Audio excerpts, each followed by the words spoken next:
Guys, perseteruan antara FA dan juga PB semakin sengit. FA di story terbaru meminta kepada PB untuk membuktikan kalau memang betul PB mempunyai rekaman itu. Hey Pak Blow On, kalau uang donasi di yayasan, apa kaitan lu dengan uang itu? Kalau memang uang itu ada di yayasan, apa kaitannya dengan Anda? Lu kan ngaku kuasa donatur. Emang bisa ngatur? Semua ancaman lu mengenai rekaman, silahkan buka. Kita sudah punya semua data adu domba dan kejahatan kamu, Pak Blon. Nah, di sini FA meminta kepada PB, kalau memang ada bukti rekaman itu, silahkan buka. Bahkan di akhir story-nya itu, kita sudah punya semua data adu domba. Kata FA, mereka punya data adu domba. Dalam hal ini mengarah kepada PB dan kejahatan kamu. Kata FA, ada kejahatan dari Pak Blow On yang mereka punya datanya. Nah, kita tunggu apa yang akan terjadi ke depannya. Karena kalau dilihat-lihat, posisinya di sini seimbang. Nah, mereka sama-sama mempunyai bukti. Entah itu bukti rekaman suara, bukti video, ataupun CCTV. Yang mengejutkan itu ada kalimat, kita sudah punya semua data adu domba dan kejahatan kamu, Pak Blon. Kejahatan apa? Kita juga tidak tahu. Ini kan perkataan FA, bisa benar atau bisa tidak. Demikian pula apa yang dikatakan oleh PB tentang FA, bisa benar dan bisa juga tidak.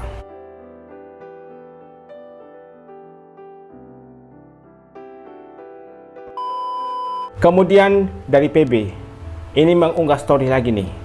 Story PB tentang FA. Breaking news seperti biasa, catatannya di situ berdasarkan sumber terpercaya dan dapat dibuktikan baik berupa rekaman pembicaraan lengkap hingga kamera tersembunyi.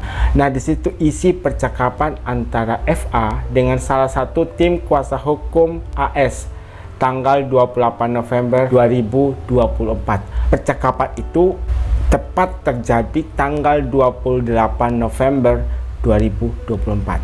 FA kasih aja si AL wawancara, kasih dia panggung. Maksudnya AL disuruh tampil untuk wawancara, dikasih panggung. Kemudian Mr. X, nggak tahu siapa ini ya, Mr. X yakin AAT artinya apa saya tidak tahu. Kemudian dibalas oleh FA, udah nggak apa-apa, soalnya si KM ninggalin kita, nggak ninggalin duit sama sekali.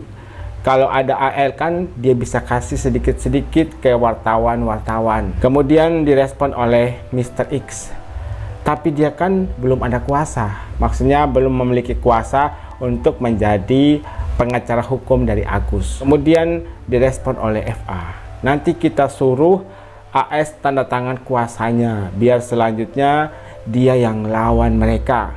Soalnya saya sudah dipanggil menteri dan didamaikan dengan DS. Kan gak enak kalau saya masih ribut. Kita mainnya bagus aja. Kemudian dibalas siap. Wah, semakin seru ini ya perseteruan antara FA dan PB. Kalau dari FA tadi meminta kepada PB, kalau memang kamu punya bukti rekaman, jangan ngomong doang, tunjukin bukti rekaman itu kalau memang betul. Dan begitu pun dengan PB, kalau memang FA punya bukti rekaman, kalau PHT Novi berinisial G dan PB meminta agar uang donasi tersebut dibagi-bagi, tunjukkan, buktikan kalau memang ada. Halo sahabat, berjumpa lagi. Jadi kali ini kembali saya bahas tentang Pratiwi Novianti dan Agus Salim. Jadi sering saya bilang bahwa pemindahan uang dari rekening pribadi Agus ke Yayasan Novi itu janggal gitu loh. Sering saya bilang di PD-PD sebelumnya. Namun saya sadari, saya harus memberikan kalian contoh yang mudah, yang ringan gitu loh. Ya, nah anggaplah contoh sekarang ini ceritanya kalian yang nonton ini, ya ceritanya kalian di posisi Agus. Ya, anggaplah dalam cerita ini tidak ada Novi, ya, tidak ada Novi, hanya kalian dalam posisi Agus yang nonton ini. Nah, ceritanya kalian diundang oleh Denny Sumargo. Dan ceritanya kalian juga mengalami seperti Agus, matanya disiram dan cacat. Nah, setelah kalian di podcast Denny Sumargo open donasi untuk kalian. Ya, saya lebih senang menyebutnya sumbangan sukarela karena seikhlasnya, tanpa yayasan. Setelah itu, dari podcast Deddy Sumargo terkumpul uang 500 juta kepada kalian. Ya, kepada kalian. Nah, akhirnya kalian sudah mendapatkan sumbangan 500 juta dari podcast Deddy Sumargo. Kemudian kalian pulang ke rumah, ya. Nah, sesampainya kalian pulang ke rumah, tiba-tiba besok siangnya ada dua orang, anggaplah namanya Sinta dan Tony. Ya, Sinta dan Tony. Nah, Sinta dan Tony mengetok rumah kalian. Terus Sinta dan Tony bilang, "Pagi Pak, kami dari Yayasan Peduli. Kemarin kami nonton podcast Bapak, ternyata Bapak dapat 500 juta dari podcast Deddy Sumargo. Kami sebagai Yayasan Peduli menawarkan untuk menaruh uang Bapak di yayasan kami. Kalau Bapak tidak menaruh uang Bapak di yayasan kami, takutnya nanti viral dan ini salah. Kalau Bapak tidak menaruh di yayasan kami, itu sudah melanggar Dinsos, Dinas Sosial. Demi keamanan Bapak, daripada Bapak bermasalah, lebih baik uang 500 juta Bapak itu taruh di yayasan kami. Tenang saja, biar kami kelola untuk kebutuhan Bapak." Gitu loh.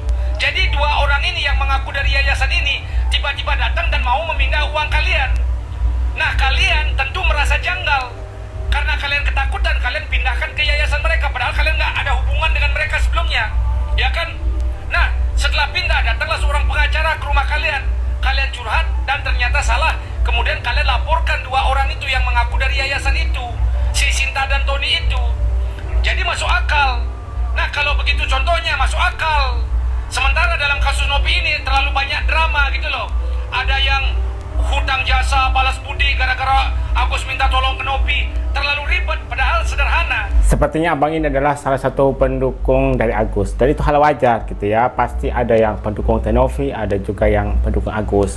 Karena masing-masing memiliki pandangan yang berbeda-beda. Di sini dia memberikan contoh gitu ya. Jadi dia punya teman kena siraman air keras, kemudian diundang ke podcast. Nah, di situ dari podcast memberikan bantuan kepada korban ini dengan cara memberitahu penontonnya, "Ini ada yang terkena musibah. Kalau kalian berkenan bisa kirimkan uang donasi ke rekeningnya dia." Nah, setelah itu terkumpul. Tapi kata dia, tiba-tiba keesokan harinya ada dua orang datang ke rumah korban tersebut, kemudian meminta kepada korban, "Bagaimana kalau uangmu dititipkan saja di yayasan kami? Nanti kalau nggak dititipin gimana-gimana gitu ya." Seperti yang dikatakan oleh netizen ini. Bagaimana menurut kalian? Kalian bisa tulis di kolom komentar pendapat kalian tentang penjelasan dari netizen ini. Kalau di sini dia tidak melibatkan pihak Tenovi, maksudnya korban ini diundang langsung oleh Densu. Tapi kan berbeda dengan kasusnya Agus. Di awal dimulai dari anaknya Wawa minta tolong kepada Tenovi. Nah, di situ kan Tenovi atas nama yayasan. Kemudian dibantu, bahkan sebelum diundang di podcast Densu, Tenovi kan sudah nyumbang juga atas nama yayasan. Kemudian Tenovi sempat mencarikan bantuan kemana-mana dan akhirnya ketemulah Bang Densu. Nah, diajak ke sana. Disitulah kemudian open donasi itu dimulai. Tapi kan ada syaratnya, Agus tetap didampingi oleh pihak yayasan, dalam hal ini Tenovi. Sudah ada perjanjian secara lisan menurut saya ya, sudah ada omongan sebelumnya bahwa nanti uang donasi itu memang dipergunakan untuk pengobatan dan sisanya untuk dipergunakan membeli kebutuhan yang lain. Nah, kalau dari kasus cerita abang ini memang betul kalau tidak ada istilahnya pihak ketiga ya. Kalau tidak ada pihak ketiga, kalau hanya ada pihak pertama dan kedua, maksudnya di sini pihak pertama itu Agus, kemudian pihak kedua itu Densu. Tapi kan di sini ada pihak ketiga dan justru pihak ketiga inilah yang paling berjasa menurut saya. Karena kalau tanpa Tenovi belum tentu si Agus ini ada di podcast Densu, belum tentu. Memang kemungkinan besar akan ada orang baik yang membantu Agus untuk open donasi, atau juga dari yayasan-yayasan yang sering open donasi untuk membantu mereka yang membutuhkan. Pasti ada menurut saya ya. Tapi kemungkinan besar tidak sebesar yang didapatkan oleh Agus, yaitu 1,5 M.